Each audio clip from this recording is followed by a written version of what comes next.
Welcome to the internet, guys. crazyLoudmouth here, and welcome back to Aviary Attorney. In the last episode, we fucked up. We really did.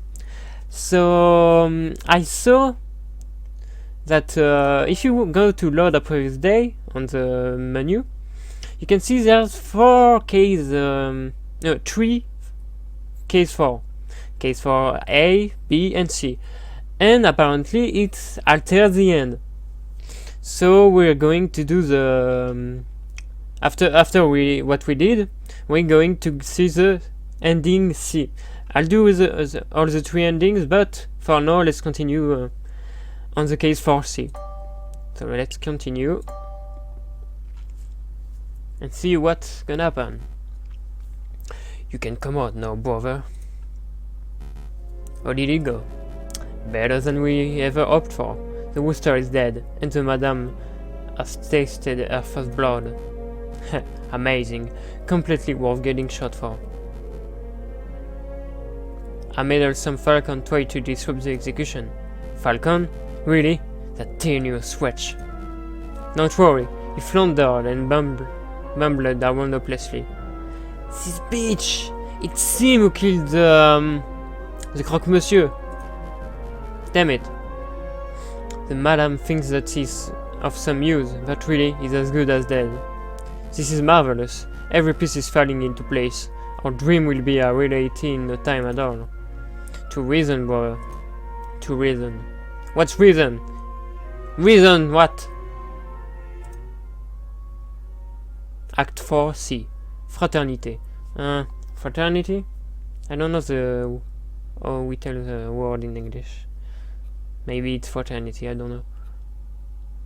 Point.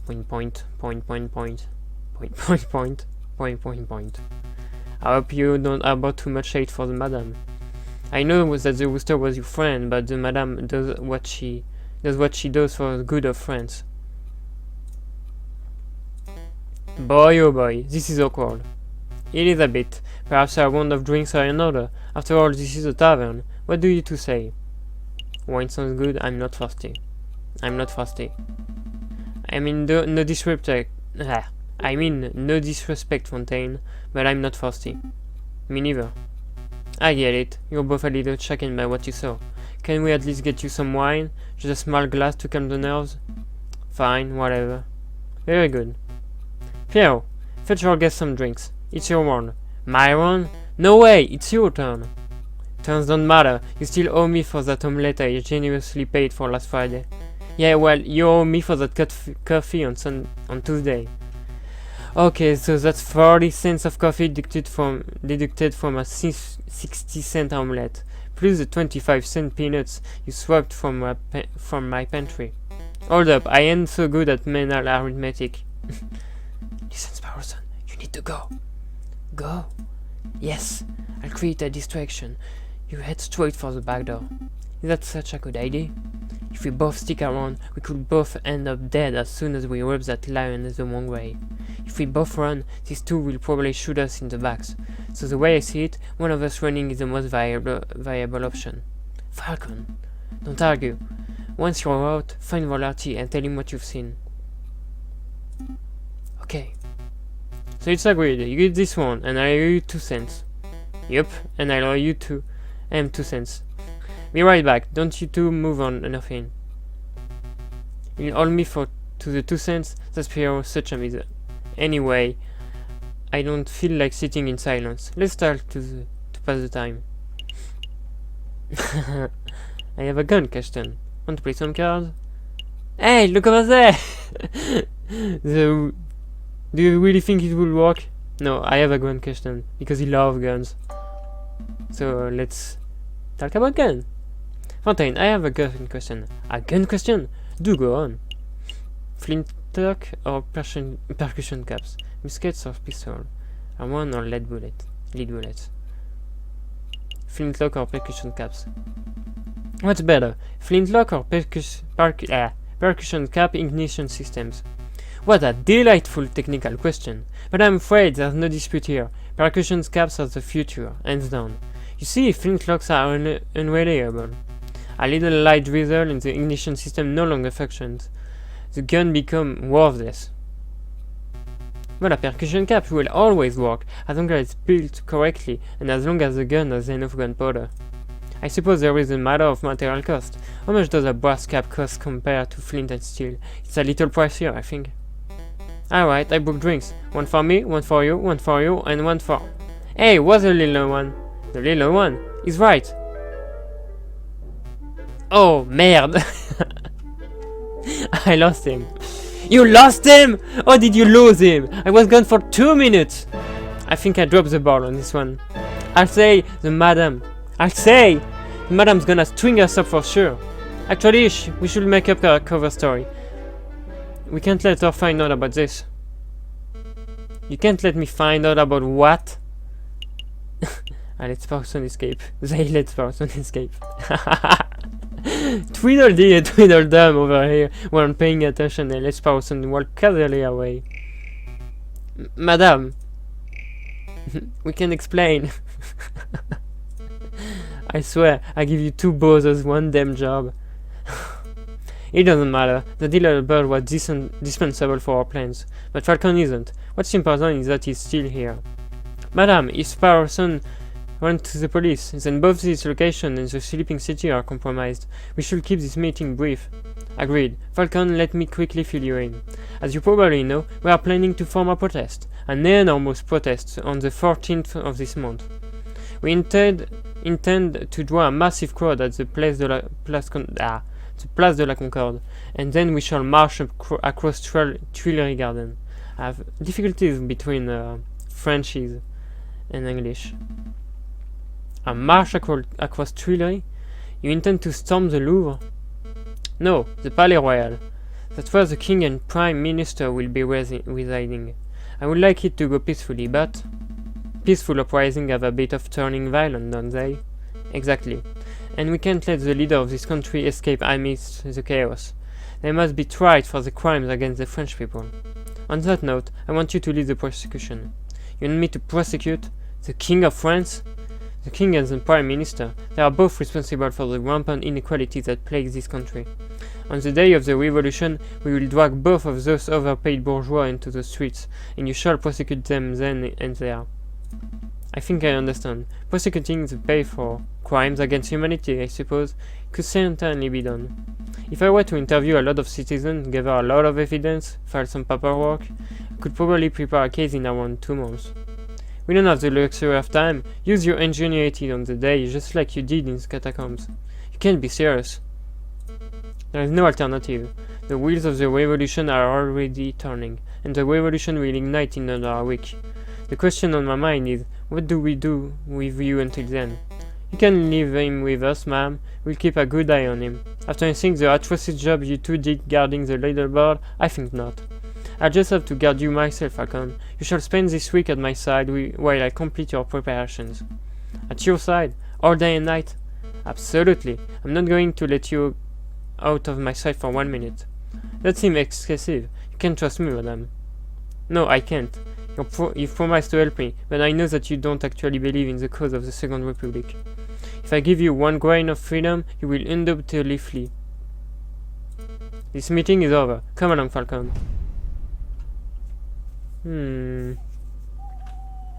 Oh, by the way, I changed my haircut. I think you noticed. I forgot to say it. Is it shitty? Because I don't know. Maybe it looks shitty, I don't know. It's a haircut, it's gonna grow again. Okay, let's see the event at Le Moineau. And then, while we were sitting in the tavern, Falcon gave me the opportunity to escape. He created a distraction, and I sneaked away and went straight to the police. Then you called a meeting, and well, here I am. So, yeah, that's the whole story.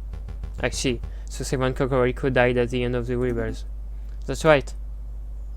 And Falcon revealed his true color as a traitor. Ah, traitor? No, that's not right, Inspector. Falcon's not a rebel. He's just playing along so he can save his own life. Don't be so nice, person. Put the puzzle pieces together. Falcon willingly leapt into the lion's den for the specific purpose of siding with the rebels. He let you escape because he could see that you weren't truly sympathetic to the rebel cause. That doesn't make sense at all. Falcon never shown a rebellious streak. Tell me, Sparson, what do you know about Falcon's past? Not a lot. He's a private person. Has he ever told you what he did during the July Revolution, before he changed his name? No, he hasn't told me anything, really. Sparson, let me tell you about the man they call the Viridian Killer. Uh-oh. What? Falcon? What did you do, Falcon? Tulare Garden is a beautiful spot to relax, have a picnic or plan for a violent uprising. Leal Market is popular among gold shoppers no matter the class of their wealth. No longer just a real estate, the Palais Royal has become a functional bourgeois meeting spot. Let's go to the Tuileries. For now. Let me think. So it takes 10 minutes to walk from the Place de la Concorde to this very spot. And the Palais Royal lies 5 minutes north of here. But the crowd will be fairly large and slow. It may take twice, maybe three times as long to make the move. Having a logistics problem, madame? Perhaps. The plan is to walk the crowd from here through Tuileries to the Palais Royal. But if we take too long to pass through Tuileries, the police will trap us in. We could be flanked and slaughtered. That is quite an issue. Why not just meet at the palace? Why not run? Why not just go around Tuileries? Why not run? That's dumb. Why not run? The crowd will mostly be fit and able-bodied. You could probably get most of them across Tuileries in another 10 minutes, maybe even 5. That's ridiculous. Who's ever heard of a protest of joggers? You would look silly, but consider it a practical solution. You want to spend as little time in Tuileries as possible, right? So run. I'll pass the idea along to Pierrot and see what he has to say. He's the one in charge of leading the crowd, after all. That bird-brained parrot would probably just shoot the idea down, right? Probably, but I appreciate your input. I don't know if you genuinely want to help, or if you're just telling me what I want to hear out of fear, but thank you, Falcon. It's no problem, madame. For the Second Republic, right? Right, for the Second Republic.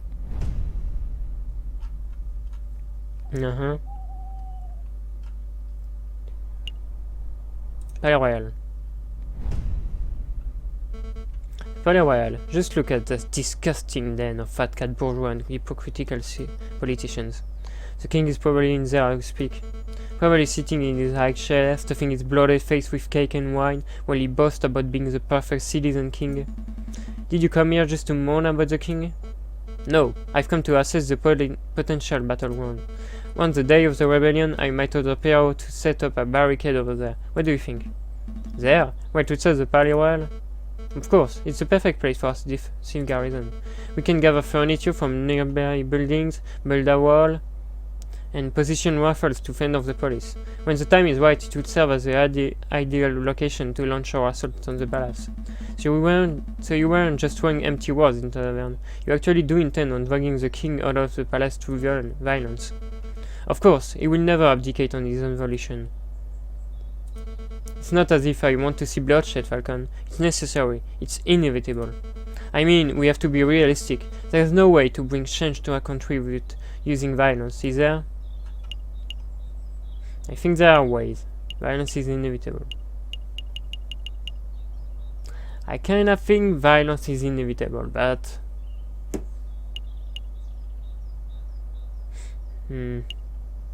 I think there are ways. People look back on the violent moment of history, the executions, the war, the bloody revolutions. But who's to say that a country could not be overturned just through the chance of the people? A pacifist revolution? Interesting. I would love for such a thing to be possible. Maybe. It would be better to avoid building the barricade, at least until it's clear that violence is inevitable. That's good. That's a good compromise, madame. Making the hymn? No. The anthem of France? Regarde, citoyen. Real, huh? Just let me guess. You have a weapon supplier somewhere around here? Or maybe this is where you plan on meeting an informant, a government defector. It is as good a meeting spot as any. Actually, I'm here for groceries. There's no need to for that look. You think that just because I'm a gun-toting rebel I don't need to buy food? Oh. Madame Beaumont. Well, if it isn't so tan and little gone bad. You're growing bigger every time I see you. Ma'am, you have to wear this. Something big went down here yesterday. A policeman. A nasty, ugly policeman. Let me guess, he was bullying people into revealing secrets on the whereabouts of the revolutionaries? Well, that's how it started, ma'am. Some old bullying tactics. He was pushing around this old beggar rat who hangs around the market sometimes. But then, when the rat wasn't speaking up, the policeman drew his gun and shot him. The policeman shot the beggar, just like that? Yup, and then the coward cop went and ran before we could turn on him. I find this difficult to believe. A policeman wouldn't openly shoot a beggar with a just cause. Open your eyes, Falcon. This is the regime of Parisian lavender.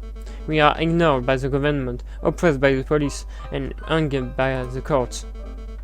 Why do you think I'm fighting so hard to make a change? We can't put up with this sort of bullying. No, this can't be right. Something has to be missing from Satan's story. Do you mind if I ask you a couple of questions, madam? Sure, ask away. Make it quick, Falcon.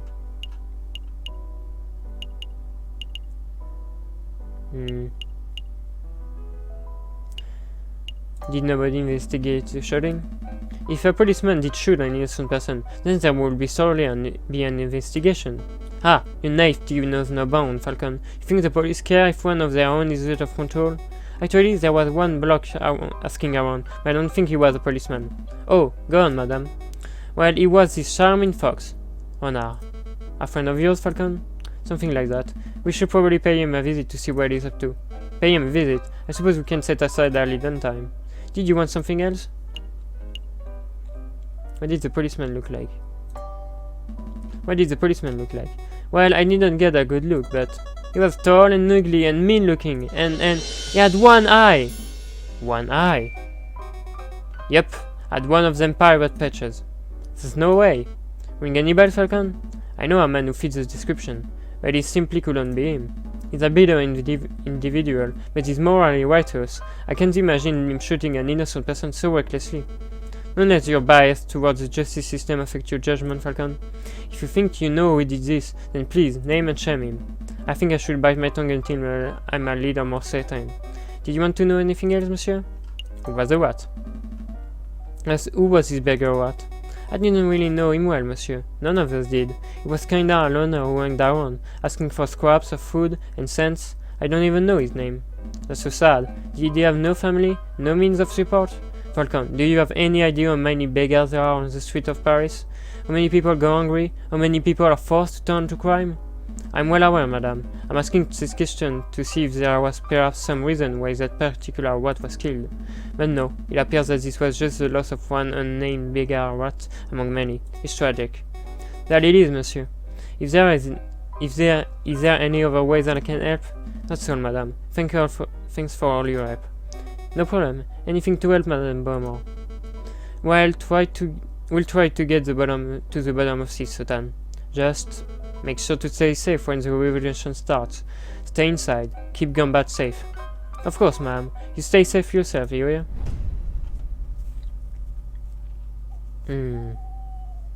A new day. Let's see Renard and stop this episode for now. Tucked away in a newly established private investigation firm. Renard. Visitor, Monsieur Vulpes, visitors. Really, Falcon? What do you hope to accomplish in this sleazy back alley establishment? Sleazy? Madam, my back alley office is perhaps a little cluttered and eclectic, but I resent the accusation of sleaze. Maybe I should do the introductions.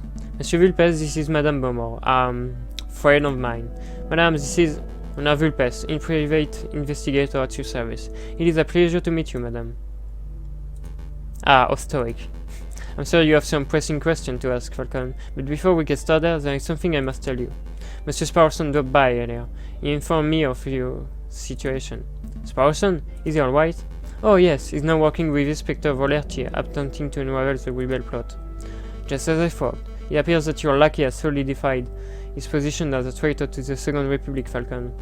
Perhaps, perhaps not. This person doesn't strike me as the person who sides with any ideology. But you know, he asked me the most peculiar questions. Would you like to know what it was? Of course. Such information is quite valuable. It would cost, say, 30 funds? Forget it. I don't feel like being extorted today. Yeah, well, then let's move swiftly on. Perhaps you can tell me why you came here today. I already know what he asked. Like, what's the past of JJ Falcon? Of course, Monsieur Vulpes. We heard that you were investigating the murder at Leal. I have friends, so I could have, but... Too late. I was. That victim was a friend of Moose's. More of an acquaintance, really. Well, we want to know if you managed to uncover anything. Did you find any leads? Any juicy clues? Not as such. It's quite a peculiar case. Did you know that the murderer wore an eye patch? I did. You know what that implies, don't you, Falcon? You only know of one police officer or even one person who wears an eye patch. Yeah, well. Just for Lottie. The inspector. But that can be right. You wouldn't describe him as a murderous man. Would you, Monsieur Vulpes? Murderous? I don't know. He's certainly passionate about finding the Viridian killer. Who's to say that he wouldn't kill in the pursuit of this arch enemy? Falcon, I want to solve this mystery as much as you do, but time is pressing and we have other matters to attend to. We must take our leave. Understood. Until next time, Monsieur Vulpes. Goodbye and good luck, Monsieur Falcon. It was a pleasure meeting you, madame. Monsieur Vulpes? That lioness looked pretty hungry. Is this revolution going to end in blood, Monsieur Vulpes? Just like in 1840? 30?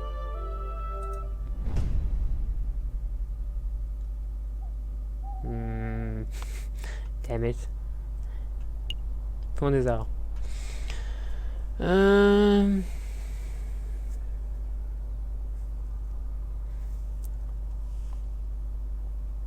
Let's go to Pont des Arts and stop here. This newly built bridge boasts a magnificent view of the Louvre and offers a quick passage across the Seine. This is it, Falcon. This is the day we make our stand. Everything is coming together. As we speak, Fontaine is gathering the protesters at the Place de la Concorde. Pierre is making preparation to build an arm a barricade near the Palais Royal. Just as precaution, you understand. The only question that remains is, are you ready? In the next episode! Because it's gonna take too much time. So yeah, in this episode we followed Madame Beaumont and discovered that JJ Falcon might be the Viridian killer who we searched by Volarty, and maybe Volarty killed someone. We'll see all about that in the next episode. So yeah, thank you for watching, guys. As always, don't forget the 5 and like, share, favorite, subscribe and comment if you want to. And I see you in the next episode. Until then, love you all, guys. Have a good day for every day. Woo!